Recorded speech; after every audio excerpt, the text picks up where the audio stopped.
Assalamualaikum warahmatullahi wabarakatuh. Berjumpa lagi di BOAM Channel Bimbingan Online Matematika. Pada kesempatan kali ini kita akan bahas tentang asesmen kompetensi minimum SMA SMK dengan materi statistika darurat sampah dengan mudah dan gampang dipahami bersama dengan BOAM Channel. Baik, untuk kali ini kita akan disuguhkan suatu permasalahan literasi numerasi yang ada kaitannya dengan sampah sebagai berikut. Silakan dibaca dengan seksama dengan teliti, kemudian perhatikanlah data yang dimiliki dan perhatikanlah inti dari permasalahannya. Darurat sampah di Ibu Pertiwi. Julukan sebagai negara nomor 2 penghasil sampah plastik di dunia sudah melekat dalam beberapa tahun ini kepada Indonesia. Julukan yang mulanya diberikan peneliti dari Universitas Georgia, Amerika Serikat, Jenna Chembeck, kini mulai diikuti oleh negara lain dan juga di dalam negeri. Banyak kalangan yang menyebutkan bahwa produksi sampah di Indonesia hanya bisa dikalahkan oleh Tiongkok saja. Berikut adalah grafik batang yang menjelaskan tentang 5 negara penyumbang terbesar sampah plastik ke lautan. Ini merupakan diagram batang 5 negara penyumbang terbesar sampah plastik ke lautan. Di antaranya yang pertama adalah Cina, kemudian diikuti oleh Indonesia, Filipina, Vietnam, dan Sri Lanka. Untuk soal yang pertama terkait dengan sampah, berdasarkan grafik di samping, tentukanlah kebenaran pernyataan di bawah ini. Ada 1, 2, 3, 4 pernyataan. Yang pertama, Indonesia merupakan negara kedua terbesar penyumbang sampah plastik ke lautan. Silakan dicek pada diagram batang, Cina, kemudian yang kedua adalah Indonesia.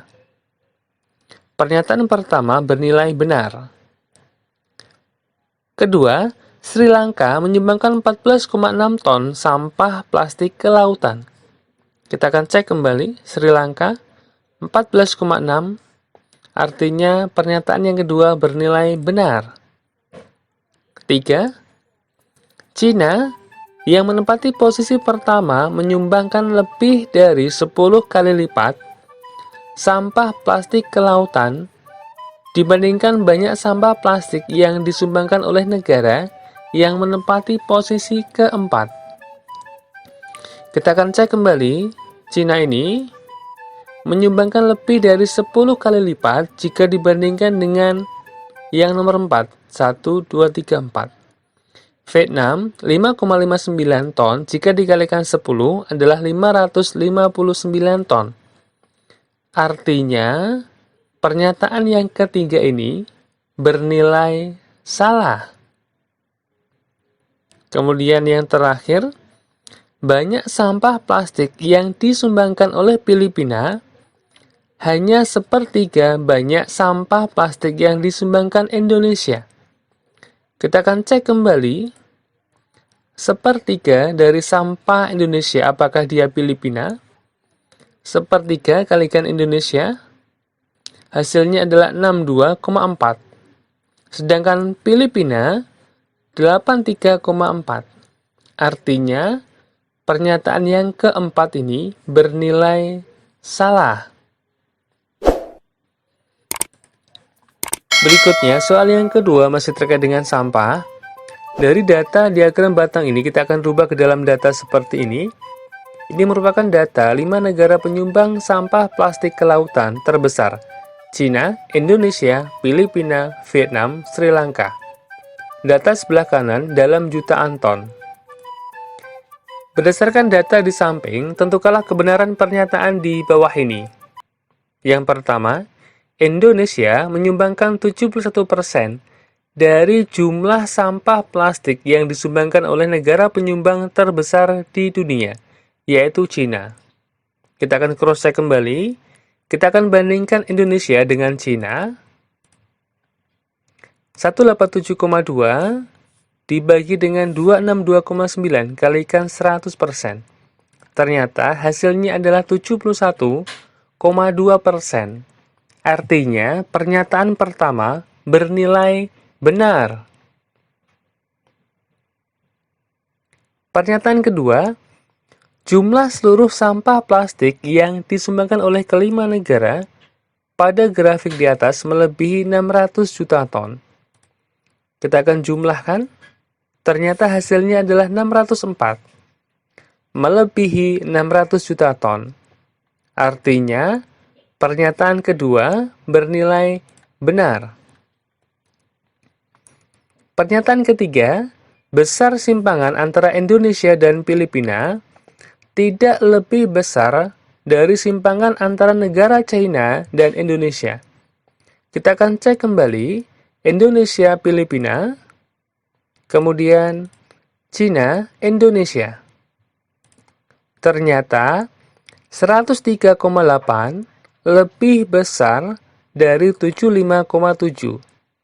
Artinya, dari pernyataan yang ketiga ini bernilai salah. Pernyataan yang keempat, rata-rata banyak sampah plastik yang disumbangkan oleh tiap negara pada grafik di atas adalah 120,8 juta ton. Kita akan mencari rata-rata dari jumlah ini dibagi dengan banyaknya data, yaitu 5. Hasilnya adalah 120,8. Artinya, pernyataan keempat ini bernilai benar. Berikutnya kita akan bahas tentang pengelolaan sampah.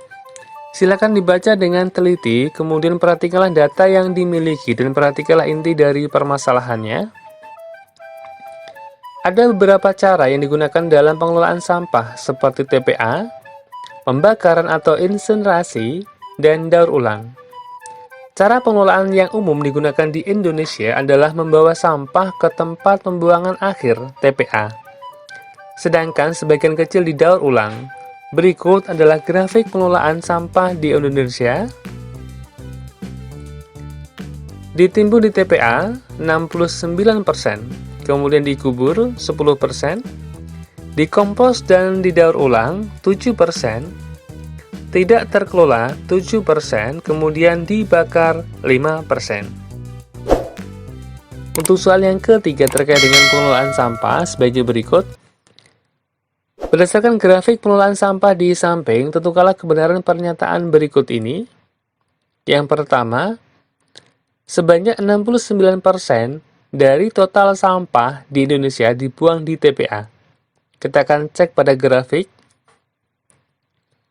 Pernyataan pertama bernilai benar.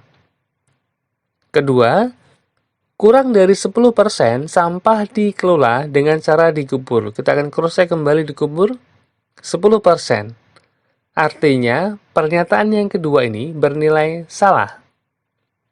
Berikutnya, banyak sampah di Indonesia yang tidak terkelola sama banyak dengan sampah yang didaur ulang. Tidak terkelola 7%, kemudian didaur ulang 7%. Artinya, pernyataan yang ketiga ini bernilai benar. Berikutnya, banyak sampah yang ditimbun di TPA lebih dari 3 kali lipat banyak sampah dikelola dengan cara lainnya. Artinya, 69% ini lebih dari 3 kali lipat yang dikelola dengan cara yang lainnya. Ataukah dikubur, dikompos, tidak terkelola, atau dibakar. Sehingga pernyataan yang keempat ini bernilai benar. Soal yang keempat terkait dengan pengelolaan sampah.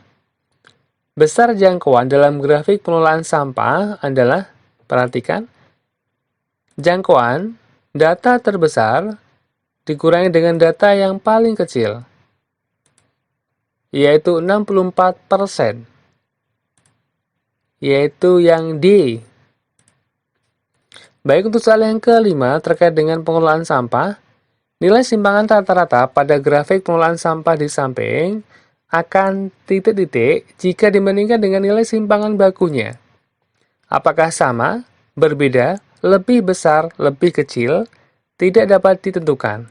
Ingat, simpangan rata-rata ini merupakan rata-rata jarak antara nilai-nilai data menuju rata-ratanya.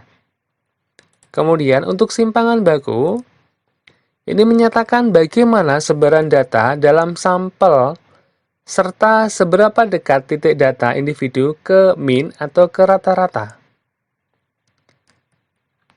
Kalau kita tengok perumusannya, simpangan rata-rata ini merupakan sigma atau jumlahan dari nilai mutlak setiap data dikurangi dengan rata-rata, kemudian dibagi dengan banyaknya data. Simpangan baku merupakan akar dari sigma atau jumlahan setiap data dikurangi dengan rata-rata, kemudian dikuadratkan, dibagi dengan banyaknya data. Dari dua perumusan ini, secara umum, simpangan rata-rata akan lebih kecil dibandingkan dengan simpangan baku. Demikianlah tadi pembahasan singkat tentang asesmen kompetensi minimum SMA SMK dengan materi statistika darurat sampah dengan mudah dan gampang dipahami bersama dengan BOM Channel. Terima kasih untuk like, share, dan subscribe-nya. Akhir kata, wassalamualaikum warahmatullahi wabarakatuh.